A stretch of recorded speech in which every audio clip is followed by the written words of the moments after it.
William Hogarth died in 1767 after spending the last 14 years in this house.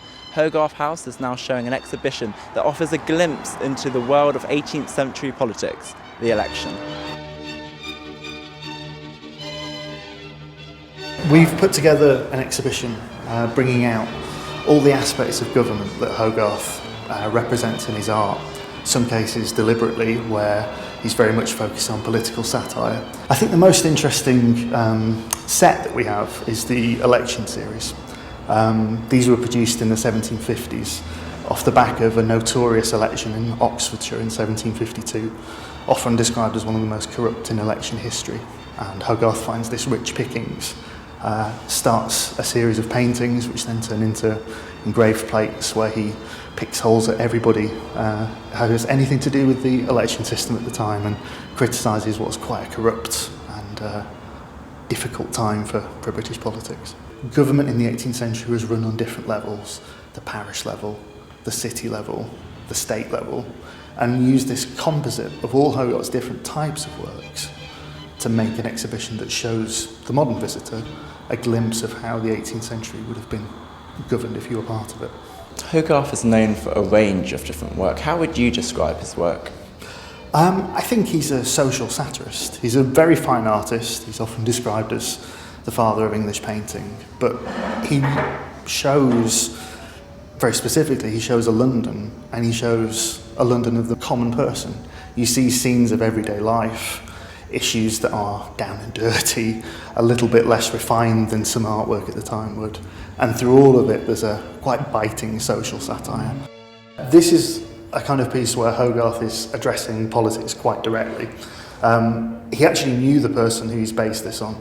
And it's a politician, he's quite simply making the point that he's so engrossed in the reading, in the matters of state he's addressed to, that he hasn't noticed that he set his own hat on fire with the candle he's lighting the documents. Looking at the city side of the exhibition, which picture most grabs your attention?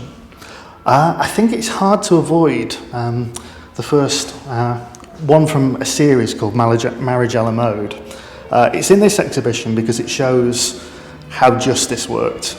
It's a striking picture of a husband catching a wife being unfaithful, her lover climbing out of the window after they've had an altercation, and just in the background of the picture, the justices coming in to arrest. A very different idea of how policing and prosecution went hand in hand at that point.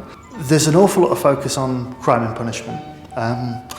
It was a time of extremes. We have scenes like one from the Hogarth series, which shows a fiddler being put into stocks, stocks being a public symbol of law and order, and crimes either meant you were publicly humiliated or else you found yourself hung for any number of things. Hogarth depicts all of these things. These are a couple of the images where Hogarth is being quite overtly political. For our purposes, they're really interesting. We have an image at the top, the Times Plate 1, which is satirising poor government. We have crisis, the buildings are on fire, and it's the symbols of different political parties, both vying to fix a damaged country. But what's also very interesting is in the centre is a fire engine, and it shows us something about how the country was governed at the time. There was no fire service. Fire engines were provided by your insurance company. If you had a plaque on your wall and it was on fire, the insurance company would send somebody. If not, it was down to you to put out the fire. So it shows, for our purposes, it shows both Hogarth satirising the government and the king at the time, but also gives us a glimpse of how actually the city would work on a day-to-day basis. So this is the centre of the exhibition, the election. Can you tell me about these? Behind me are a series of 4 of Hogarth's prints, perhaps the most overtly political prints he ever does. It's centred around a real exhibition that happened in the 1750s in Oxfordshire, which was so renowned for being corrupt that it brought a lot of satire on it and was really seen as a sign of the degrading political times.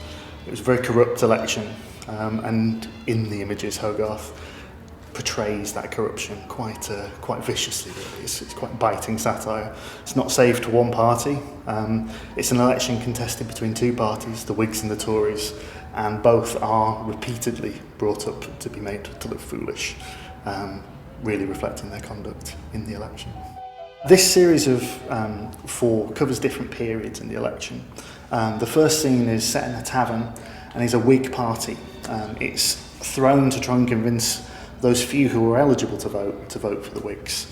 There's a riotous Tory protest outside and bricks being thrown through the window, knocking down people, and generally havoc in all places. The series goes on to then describe the Tories' own pub-based campaign again, before going to the hustings themselves, seeing the election happen in person. An election that's not in secret, that is conducted by standing on a platform in front of the candidates and declaring your vote publicly. One of the principal reasons for so much corruption, so much bribery, and so much expense in politics at the time. It's expensive to bribe everyone to vote for you. You have a very interesting piece to round up your exhibition. Can you tell me about this? This is the first ever secret ballot box from a British election. It's very kindly on loan to us from Wakefield Museum. And it's really the end point of our exhibition. It shows the change from the corrupt system Hogarth knew to the reforms that brought in a secret ballot where you no longer had to raise your hand in public. You placed a cross on a piece of paper, popped it in a sealed box, and then it was all counted. To us it seems this is how elections work.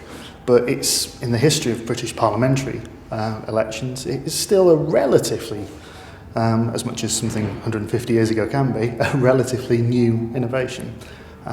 Caused a bit of confusion at the time, but laid the groundwork for the fact that we now have very free, very fair elections.